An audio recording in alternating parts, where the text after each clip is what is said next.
Vote বড় বালাই, আর তাই তো দলীয় হোক বা বিরোধী সকলের কাছে পৌঁছে যাওয়াই লক্ষ্য প্রার্থীদের। এবারে সেই লক্ষ্যেই নিজের কলকাতা উত্তর কেন্দ্রে বুধবার সকালে বিজেপি প্রার্থী তাপস রায় পৌঁছে গেলেন বিরোধী শিবিরে থাকা রাজ্যের মন্ত্রী শশী পাঁজার বাড়িতে।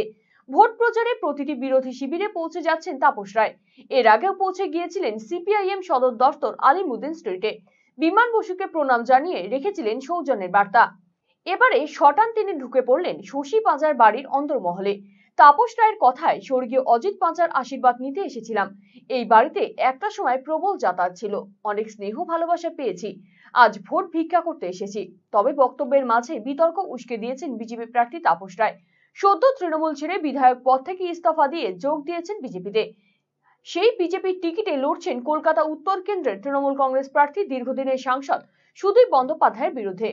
সাংবাদিকদের সামনে তাপস রায় বলেন, তিনি তার লোকসভা কেন্দ্রের 15 লক্ষ ভোটারের কাছে ভোট ভিক্ষা করবেন, তবে দুজনকে বাদ দিয়ে। এই দুজন কারা তা তিনি স্পষ্ট করেননি। উনি আমার সিনিয়র ছিলেন, শুধু আমার সেই সৌভাগ্য হয়েছিল স্বর্গত অজিত পাঁজার সান্নিধ্য পাওয়া এবং তার হাত ধরে প্রবেশনে যাওয়া। আর এই বাড়িটা তো আমার কাছে মন্দির সমান। এই বাড়িতে 79 সাল থেকে আমার নাগারে যাতায়াত ছিল।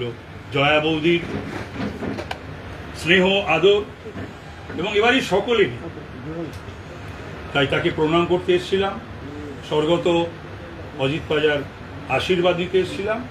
এখানে দেখা হয়ে গেল ডক্টর শশী পাঁজার সঙ্গে।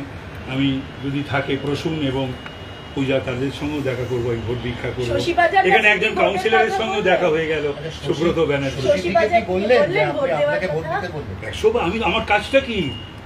আমার কাজটাই তো এখন 15 লক্ষর ওপর যে মানুষ, দুজন ছাড়া সকলের কাছে ভোট ভিক্ষা করা। অন্যদিকে শশী পাঁজা বলেন, অজিত পাঁজার হাত ধরে উঠে এসেছেন তাপস রায়। রাজনৈতিক মতভেদ থাকতেই পারে, তবে সৌজন্য ভোলা উচিত নয়। তাপস রায় সেই সৌজন্য ভোলেননি। দিদি সবসময় যে এই বাড়ি শুধু নয়, অজিতদাকে স্মরণ করেন এবং আমাকে সেই সম্মান দিয়েছেন, এটা অনেক বড়। আজকে তাপস রায় আসলেন, তিনি ভোট চাইলেন, দুজন ছাড়া সবার কাছে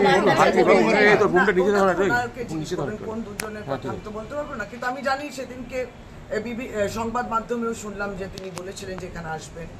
আমাদেরও কোথায় একটা দেখা, একটা টিভি ডিবেটেতে দেখা হয়েছিল। সেই টিভি ডিবেটেতেও ওপেন তিনি বলেছিলেন, আমি তো অজিতদার বাড়ি যাবো এবং অবশ্যই আমি যেহেতু এখানে বাসিন্দা, শ্যামপুকুর বিধানসভা কেন্দ্রের বাসিন্দা, কলকাতা উত্তর মধ্যে পড়ে, ভোটের আবেদন করবেন, এটা প্রকাশ্যে তিনি বলেছেন এবং তিনি করেছেন। তিনি তার আবেদন রেখেছেন, আমিও নমস্কার জানিয়েছি। দীর্ঘদিনের সহযোদ্ধা, উত্তর কলকাতায় আপনারা একসাথে রাজনীতি করেছেন দীর্ঘদিন, আজকে দেখা হয়ে কি কথা হলো সেটা? তাপসদা তো বাবার সঙ্গে রাজনীতি করেছেন, আমি তো তার অনেক পরে আসি এই চিত্রে, এই পিকচারে।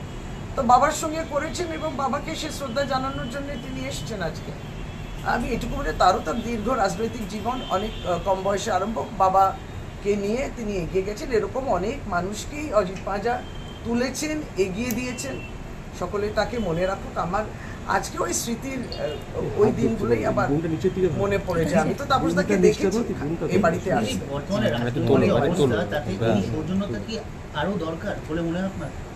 না, রাজনৈতিক সৌজন্য তো থাকবেই, থাকা উচিত।